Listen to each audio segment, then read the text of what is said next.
अस्सलाम वालेकुम व्यूअर। आज मैं आपको ट्रांसमिक एसिड के मुतालिक बताता हूँ। एक एंटी फाइब्रोनेटिक मेडिसिन है जो बॉडी में जिस्म में किसी भी वजह से खून बह रही है, ब्लीडिंग हो रही है, इंटरनल ब्लीडिंग हो या एक्सटर्नल ब्लीडिंग हो, तो इस ब्लीडिंग को, खून को, बहते हुए खून को स्टॉप करने के लिए आप इस मेडिसिन का इस्तेमाल किया जाए। ये कैप्सूल और इंजेक्शन के फॉर्म में मार्केट में अवेलेबल है। ये 250 और 500 मिलीग्राम की स्ट्रेंथ में थे। इसकी डिफरेंट ब्रांड होती है, हर कंपनियां मुख्तलिफ नामों से तैयार किया जाता है, जैसा आप स्क्रीन पर देख सकते हैं। लेकिन इसका जो जेनेरिक फार्मूला है और ट्रांसमिक एसिड है। आज मैं आपको इस ट्रांसमिक एसिड पर कंप्लीट रिव्यू दूंगा, लेकिन इससे पहले अगर आप हमारी चैनल पर नए हैं तो सबसे पहले इस चैनल को सब्सक्राइब करें। अगर इस ट्रांसमिक एसिड कैप्सूल या इंजेक्शन की यूजेस को देखा जाए तो यह मेडिसिन हैवी मेंस्ट्रुअल साइकिल में दिया जाता है। जब पीरियड होती है खवातीन में, जो मेंस्ट्रुअल साइकिल होते हैं, माहवारी होते हैं, वो बहुत ज्यादा होती है, ब्लीडिंग बहुत ज्यादा होती है। तो इस ब्लड लॉस करने से प्रिवेंशन के लिए, इस ब्लीडिंग को कंट्रोल करने के लिए आप इस मेडिसिन का इस्तेमाल किया जा सकता है। इस मेडिसिन के इस्तेमाल से जो हैवी ब्लीडिंग होती है वो स्टॉप हो जाती है।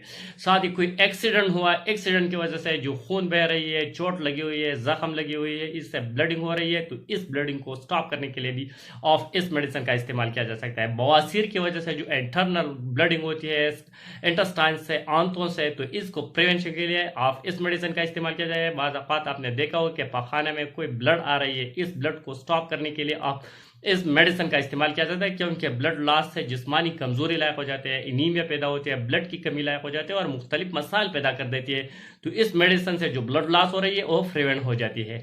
जो बच्चा पैदा होती है, डिलीवरी हो रही है, डिलीवरी से पहले या डिलीवरी के बाद भी जो ब्लडिंग होती है, इस ब्लड को कंट्रोल करने के लिए भी आप इस मेडिसिन का इस्तेमाल, होमोफीलिया एक डिजीज है, इसमें इंटरनल ब्लडिंग हो रही है, इसमें भी दिया जाए। जिधर भी आपके बॉडी से जो ब्लड लॉस हो रही है, ब्लडिंग हो रही है, खून बह रही है, तो खून को, बहते हुए खून को प्रिवेंशन के लिए, इंटरनल हो या एक्सटर्नल हो, तो इसके लिए आप इस मेडिसिन का इस्तेमाल किया जाता है। इस मेडिसिन से जो बहते हुए खून है, ब्लडिंग है, वो प्रिवेंट हो जाती है, खत्म हो जाती है, ये मसला हमेशा के लिए।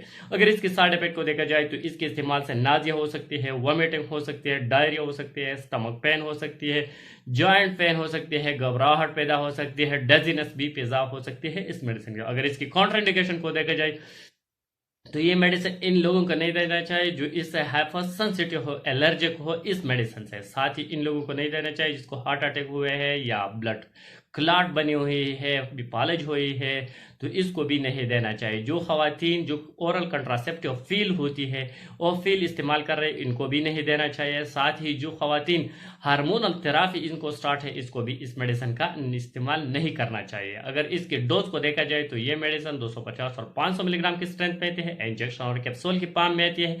तो आपके डॉक्टर आपको जितनी भी डोज आपको रिकमेंड किया, 250 या 500 बीडी और टीडीएस दोनों रिकमेंड कर सकती है, क्योंकि अगर कंडीशन ज्यादा हो, सीवियर हो, तो 500 मिलीग्राम आप टीडीएस यानी तीन दफा इस्तेमाल कर सकते हैं। अगर कंडीशन कम हो तो बीडी 2 दफा भी इस्तेमाल कर सकते हैं। अगर बहुत ज्यादा हो तो फेरेंटली यानी आईवी लाइन थेरापी या इंट्रामस्कुलर आप भी इंजेक्शन के फॉर्म में भी इस्तेमाल कर सकते हैं। अगर ज्यादा नहीं है तो ओरल फॉर्म में भी इस्तेमाल कर सकते हैं, जो कैप्सूल के फॉर्म में अवेलेबल है।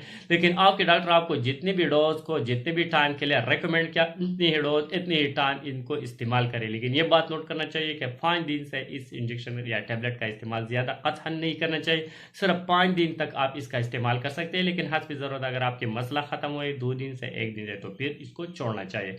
लॉन्ग टाइम के लिए इसका इस्तेमाल नहीं करना चाहिए। Thank you.